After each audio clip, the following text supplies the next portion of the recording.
ఇదివరకటి రోజుల్లో మొదట్లో న్యూస్ పేపర్లుగానే ఉండే సినిమాలకు సంబంధించి సపరేట్ పేపర్లు ఉండేది. ఈనాడు వాళ్ళది సితార అని, తర్వాత జ్యోతి చిత్ర అని ఇట్లాంటివి ఉండేవి. సినిమాలకు సంబంధించిన ఫోటోలు కానీ, వాటికి సంబంధించిన మ్యాటర్లు కానీ, కొత్తగా సినిమా ఏది రాబోతుంది, ఆ హీరోలు హీరోయిన్లు వీళ్ళకి సంబంధించిన విషయాలన్నీ అందులో వస్తుండే. అట్లాంటిది ఆ తర్వాత కాలంలో పేపర్లలోనే ఒక పేజీ సినిమా పేజీ అని పెట్టుకురావడంతో వాటికి డిమాండ్ తగ్గింది. ఆ తర్వాత కాలంలో ఇప్పుడు చదివేటువంటి వాళ్ళ కోరికే తగ్గిపోయడంతో ఆగిపోయింది. కానీ ప్రధానమైనటువంటి సంస్థలు అంటే ఈనాడులు, జ్యోతులు, భూములు ఇట్లాంటి వాళ్ళు నడిపినటువంటి సినీ పత్రికల మధ్యలో సంతోషం అనే ఒక మ్యాగజైన్ పెట్టినటువంటి ఒక సినీ జర్నలిస్టు అద్భుతమైనటువంటి సక్సెస్ సాధించారు.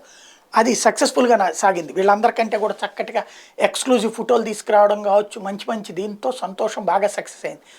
ఇప్పుడు ఆ సంతోషం హెడ్ కొత్త వివాదాల్లో చిక్కున్నారు. మొన్న ఈ మధ్యన ఏదైతే సంతోషం అవార్డ్స్ ఫంక్షన్ సందర్భంగా కన్నడ నటులు ఇబ్బంది పడ్డారంటూ కన్నడ వాళ్ళు క్లెయిమ్ చేస్తూ దాంట్లో చిరంజీవి పిఏ అంటూ ఆయన మెన్షన్ చేయడంతో అల్లు అరవింద్ తెర ముందుకు వచ్చి మాట్లాడటం, అలాగే మొన్న ఈ మధ్యన సుమాని నిలదీసినటువంటి అంశం కావచ్చు, ఇట్లాంటి వాటితో పాటుగా ముగ్గురు నలుగురు యాక్ట్రెస్ని సెటారికల్ వేస్తూ అవి కాస్త వైరల్ కావడంతో సంతోష్కి సంబంధించిన కొండేటి సురేష్ మీద నిషేధం విధించారట, ప్రెస్ మీట్లకి రావద్దన్నారట. దీంతో ఇప్పుడు ఫిల్మ్ జర్నలిస్టులకు సంబంధించినటువంటి చర్చ అంటే ఫిల్మ్ ఇండస్ట్రీ బ్లాక్ కూడా చేస్తుందా, అప్పుడు మిగతా జర్నలిస్టులు ఏం చేస్తారు, దీన్ని పరిష్కరిస్తారా, పర్లేదు మావాడుగా అంటే మాకు ఒక పోటీ తగ్గిందని ఫీల్ అవుతారా చూడాల్సి ఉంది.